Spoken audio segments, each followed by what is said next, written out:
Hey guys, welcome back to my channel K vlogs. ಇವತ್ತಿನ vlog ಏನು ಅಂತಂದರೆ baby boy symptoms ಮತ್ತು girl ಸಿಮ್ಟಮ್ಸ್ಗೂ ಏನು ಡಿಫ್ರೆನ್ಸ್ ಇರುತ್ತೆ ಅಂತ ಒಂದು ವ್ಲಾಗ್ ಮಾಡೋಣ ಅಂತ ಅನ್ನಿಸ್ತು. ಅದಕ್ಕೆ ಅದನ್ನು ಮಾಡ್ತಾಯಿದ್ದೀನಿ. ಫಸ್ಟ್ ಆಫ್ ಆಲ್ ಏನು ಅಂತಂದರೆ ಯಾವ ಮಗು ಆದರೂ ಕೂಡ ನಮ್ಮ ಮಗುನೇ, ಆದರೆ ಒಂದು ಕುತೂಹಲ ಇರುತ್ತಲ್ಲ ಯಾವ ಮಗು ಅಂತ ತಿಳ್ಕೊಬೇಕು ಅಂತ. ಸೊ ಅದರಿಂದ ಸಿಮ್ಟಮ್ಸ್ ಯಾವ ಥರ ಇರುತ್ತೆ ಅಂತ ಹೇಳ್ತೀನಿ. ಬನ್ನಿ ವ್ಲಾಗ್ನ ಸ್ಟಾರ್ಟ್ ಮಾಡೋಣ. ಮೊದಲನೇದಾಗಿ ನಾನೊಂದು ಸ್ವಲ್ಪ ನೋಟ್ ಮಾಡಿ ಇಟ್ಕೊಂಡಿದ್ದೀನಿ, ಮರ್ತೋಗ್ತೀನಿ ಯಾವುದೋ ಅಂತ. ಅದಕ್ಕೆ ನೋಟ್ ಮಾಡಿ ಇಟ್ಕೊಂಡಿರೋದನ್ನ ಹೇಳ್ತಾ ಇದ್ದೀನಿ. ಮೊದಲನೇದು ಕ್ರೇವಿಂಗ್ಸು. ನನಗೆ ಕ್ರೇವಿಂಗ್ಸ್ ಆದರೆ ಸ್ವೀಟ್ ಇಷ್ಟ ಆಗ್ತಿರಲಿಲ್ಲ. ನನಗೆ ಖಾರ ಅಂದರೆ ಚಿಪ್ಸ್ ಆಗಲಿ ಆ ಥರ ಖಾರ ಥರ ತಿನ್ನಬೇಕು ಅಂತ ಅನ್ನಿಸ್ತಿತ್ತು. ಸ್ವೀಟ್ ಇಷ್ಟ ಆಗ್ತಿರಲಿಲ್ಲ. ಸೆಕೆಂಡ್ ಒಂದು ಬಂದುಬಿಟ್ಟು ಬೇಬಿ ಮೂಮೆಂಟ್ಸ್ ಯಾವ ಕಡೆ ಇತ್ತು ಅಂತಂದರೆ ನನಗೆ ರೈಟ್ ಸೈಡ್ ಇರ್ತಿತ್ತು.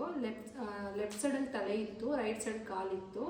ಸೊ ರೈಟ್ ಸೈಡ್ ತುಂಬ ಒದಿತಾ ಇತ್ತು ನನಗೆ. ಆಮೇಲೆ ಸ್ವಲ್ಪ ಮಿಡಿಲಲ್ಲಿ ಎರಡೂ ಕಡೆ ಮೂಮೆಂಟ್ಸ್ ಗೊತ್ತಾಯಿತು.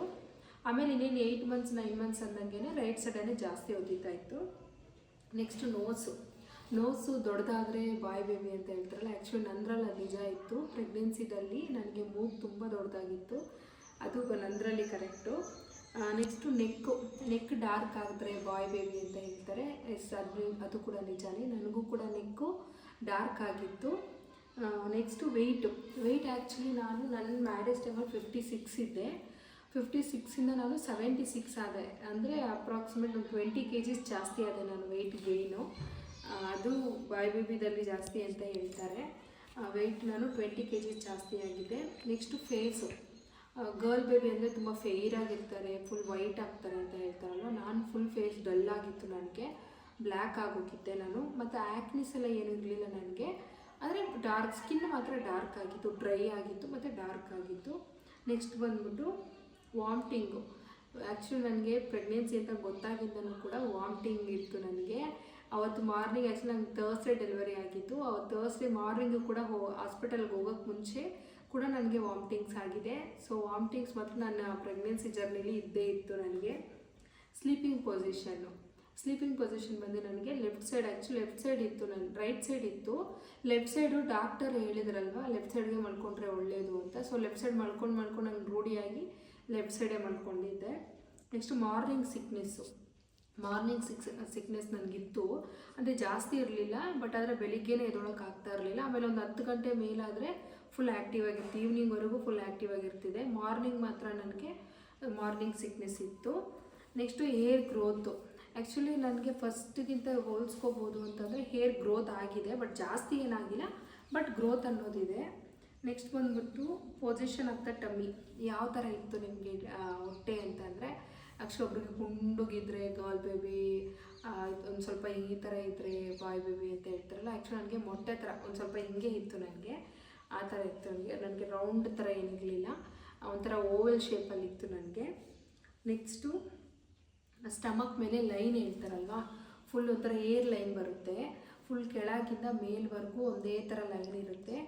ಅದು ಆ ಥರನೂ ಇದ್ದರೆ ಬಾಯ್ ಬೇಬಿ ಅಂತಾರಲ್ಲ. ಆ್ಯಕ್ಚುಲಿ ನನಗಿತ್ತು ಆ ಥರ ಲೈನ್ ಇತ್ತು, ನನಗೂ ಕೂಡ ಆ ಲೈನ್ ಇತ್ತು. ನೆಕ್ಸ್ಟ್ ಹಾರ್ಟ್ ರೇಟು ಮಗುದು. ಆ್ಯಕ್ಚುಲಿ ಸ್ಕ್ಯಾನಿಂಗ್ ರಿಪೋರ್ಟು ಕೂಡ ಇದ್ದಾವೆ, ಅದನ್ನು ಸಪ್ರೇಟ್ ಒಂದು ಲಾಗ್ ಮಾಡಾಕ್ತೀನಿ. ಮಗುದು ಹಾರ್ಟ್ ರೇಟ್ ಏನಿದೆ ಅಂದರೆ ಅವ್ನು ಫಸ್ಟ್ ಸ್ಕ್ಯಾನಲ್ಲಿ 3 ಮಂತ್ಸಲ್ಲಿ NT ಸ್ಕ್ಯಾನ್ ಮಾಡ್ಸೋಕ್ಕೆ ಹೇಳ್ತಾರಲ್ಲ, ಆ ಸ್ಕ್ಯಾನಿಂಗಲ್ಲಿ ನನಗೆ 182 ಇತ್ತು ನಮ್ಮ ಬೇಬಿದು. ಅವಾಗೆಲ್ಲರೂ ಹೇಳಿದ್ರು ಗರ್ಲ್ ಬೇಬಿ ಆಗುತ್ತೆ ಅಂತ. ಆ್ಯಕ್ಚುಲಿ ನನಗೆ ಗರ್ಲ್ ಬೇಬಿ ಅಂದ್ರೇ ಇಷ್ಟ ಇತ್ತು, ಹೇಳೋಕ್ಕಾಗಲ್ಲಲ್ವ ಯಾವ ಮಗು ಅಂತ, ಎಲ್ಲ ದೇವರಿಚ್ಛೆ. ಸೊ ಬಾಯ್ ಬೇಬಿ ಆಯಿತು. 180 ಇದ್ದರೆ ಗರ್ಲ್ ಬೇಬಿ ಅಂತ ಹೇಳ್ತಾರೆ. ಆ್ಯಕ್ಚುಲಿ ನಮಗಾಗಲಿ ನಮ್ಮ ಮನೆಯವ್ರಿಗಾಗಲಿ ಯಾವ ಬೇಬಿ ಆದ್ರೂ ನಮಗೆ ಏನೂ ಇದಿರಲಿಲ್ಲ, ಯಾವ ಮಗು ಆದ್ರೂ ನಮ್ಮ ಮಗುನೇ ಅನ್ನೋದೇ ಖುಷಿ ಇತ್ತು. ಸೊ ಆದರೆ ನನಗೆ 182 ಇತ್ತು NT ಸ್ಕ್ಯಾನ್ ಎಲ್ಲ heart rate.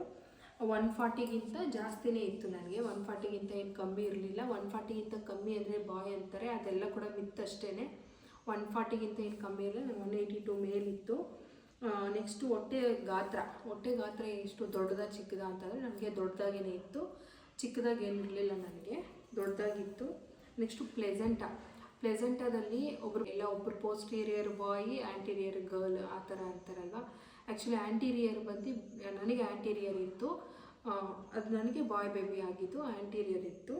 Next heart burn, ಎದೆ ಉರಿ ಮಾತ್ರ ತುಂಬ ಇತ್ತು ನನಗೆ. ಏನು ತಿಂದರೂ ಜೀರ್ಣ ಆಗ್ತಿರಲಿಲ್ಲ, ಏನೇ ತಿಂದರೂ ಊಟ ತಿಂದು ಬಂದು ಮಲ್ಕೊಂಡ್ರೆ ಎದೆ ಉರಿ ಬರೋದು, ಆವಾಗ ಮತ್ತೆ ಬಿಸಿನೀರು ಕುಡಿಯೋದು ಆ ಥರ ಆಗ್ತಿತ್ತು. ನನಗೆ ಎದೆ ಉರಿ ಇತ್ತು. ಬಟ್ ಗರ್ಲ್ ಬೇಬಿದಲ್ಲಿ ಅಜೀರ್ಣ ಚೆನ್ನಾಗಾಗುತ್ತೆ, ಆ ಥರ ಎಲ್ಲ ಏನಾಗಲ್ಲ ಅಂತ ಹೇಳ್ತಾರೆ. ಬಟ್ ನನಗೆ ಬಾಯ್ ಬೇಬಿ ಆಗಿರೋದ್ರಿಂದ ನನಗೆ ಎದೆ ಉರಿ ಇತ್ತು. ಅದು ನಿಜನೋ ಏನೋ ಗೊತ್ತಿಲ್ಲ, ಒಟ್ಟಿನಲ್ಲಿ ನನಗಿತ್ತು. ನೆಕ್ಸ್ಟು ನಮ್ಗೆ ಯಾವ ಮಗು ಇಷ್ಟ ಇತ್ತು ಅಂತಂದರೆ, ನಮಗೆ ಯಾವ ಮಗು ಆದ್ರೂ ಕೂಡ ನಮ್ಮ ಮಗುವೇ ಫೈನಲಿ ಲಾಸ್ಟ್ಗೆ ಏನಾಗುತ್ತೆ ಅಂತಂದರೆ, ನಾವು ಅದು ತಿಳ್ಕೊಬೇಕು ಅನ್ನೋದೊಂದು ಕ್ಯೂರಿಯಾಸಿಟಿ ಇರುತ್ತಲ್ವ, ಯಾವ ಮಗು ಅಂತ. ಅದೇ ಥರನೇ ನನಗೂ ಇತ್ತು. ನಾನು ಕೂಡ ಇದೇ ಥರ ವೀಡಿಯೋಸ್ನ ಹುಡುಕ್ತಾ ಇದ್ದೆ. ಬಾಯ್ ಬೇಬಿ ಆದರೆ ಯಾವ ಸಿಮ್ಟಮ್ಸ್ ಬರುತ್ತೆ, ಗರ್ಲ್ ಬೇಬಿ ಆದರೆ ಯಾವ ಸಿಮ್ಟಮ್ಸ್, ಎಷ್ಟೊಂದು ವೀಡಿಯೋಸ್ ನಾನು ಕೂಡ ನೋಡಿದ್ದೀನಿ, ಎಷ್ಟೊಂದು ಡಾಕ್ಟರ್ಸ್ ವೀಡಿಯೋಸ್ ಇರುತ್ತಲ್ಲ ನಾನು ಕೂಡ ಚೆಕ್ ಮಾಡಿದ್ದೀನಿ. ಆಮೇಲೆ ಇದು ಸೋಡಾದಲ್ಲಿ ಚೆಕ್ ಮಾಡ್ತಾರಲ್ಲ ಅದು ಕೂಡ ಮಾಡಿದ್ದೆ, ಬಟ್ ನನಗೆ ಅದಷ್ಟು ಗೊತ್ತಾಗಿಲ್ಲ. ಆಮೇಲೆ ರೆಡ್ ಕ್ಯಾಬೇಜಲ್ಲಿ ಚೆಕ್ ಮಾಡ್ತಾರಲ್ಲ ಬಾಯ್ಲ್ ಮಾಡಿ, ಅದರಲ್ಲೂ ಚೆಕ್ ಮಾಡಿದ್ದೆ. ಆ್ಯಕ್ಚುಲಿ ಕಲರ್ ಬಂದಿತ್ತು, ಪಿಂಕು ಮತ್ತು ಪರ್ಪಲ್ ಅಂತ ಹೇಳ್ತಾರೆ. ಪಿಂಕ್ ಅಂದರೆ ಗರ್ಲು, ಪರ್ಪಲ್ ಬಾಯ್ ಅದನ್ನು ಹೇಳ್ತಾರೆ. ನನಗೂ ಅದಷ್ಟು ಗೊತ್ತಿಲ್ಲ, ಬಟ್ ನಾನು ಕೂಡ ಚೆಕ್ ಮಾಡಿದ್ದೆ. ಆಮೇಲೆ ಇನ್ನೊಂದು ರಿಂಗ್ ಹೇಳ್ತಾರಲ್ಲ, ಎಂಗೇಜ್ಮೆಂಟ್ ನಮ್ಮದು ಮ್ಯಾರೇಜ್ ರಿಂಗಲ್ಲಿ ಏನೋ ಥ್ರೆಡ್ ಕಟ್ಟಿ ಹೊಟ್ಟೆ ಮೇಲಿಟ್ಟರೆ ಅದು ಒಂದು ಹೇಳ್ತಾರೆ. ನಾನು ಅದು ಕೂಡ ಚೆಕ್ ಮಾಡಿದ್ದೆ, ಬಟ್ ಅದು ನನಗೆ ಗೊತ್ತಿಲ್ಲ ಅದು ಯಾವ ಥರ ಅಂತ. ಬಟ್ ನಾವು ಅಂದ್ಕೊತೀವಿ ಅದು ಗಾಳಿಗೆ ಯಾವ ಕಡೆ ಬೀಸಿದ್ರೆ ಕರೆಕ್ಟ್ ಇರ್ಬೋದೇನೋ ಅಂತ. ಅದು ಆ್ಯಕ್ಚುಲಿ ಏನೇ ಆಗಲಿ ಕೊನೆಗೆ ಅದೆಲ್ಲ ಮಿತ್ತೇನೆ. ಸುಮ್ಮನೆ ನಾವೊಂದು ಖುಷಿಗೋಸ್ಕರ ನೋಡಿರ್ತೀವಿ ಅಷ್ಟೇ, ಯಾವ ಮಗು ಇರ್ಬೋದು ಅನ್ನೋ ಕ್ಯೂರಿಯಾಸಿಟಿಗೋಸ್ಕರ. ಕೊನೆಗೆ ನಮ್ಗೆ ಯಾವ ಮಗು ಆದರೂ ಕೂಡ ಅದು ನಮ್ಮ ಮಗುನೇ ಅಷ್ಟೇ. ನಾನಿದು ನಂದು ಸಿಂಟಮ್ಸ್ ಯಾವ ಥರ ಇತ್ತು ಬಾಯ್ ಬೇಬಿಗೆ ಅಂತ ಹೇಳೋಣ ಅಂತ ಒಂದು ವಿಡಿಯೋ ಮಾಡಿದ್ದಷ್ಟೇ. ನನ್ನ ವಿಡಿಯೋ ನಿಮ್ಗೆ ಇಷ್ಟ ಆಗಿದ್ದಲ್ಲಿ like, share, comment and subscribe guys. Thank you.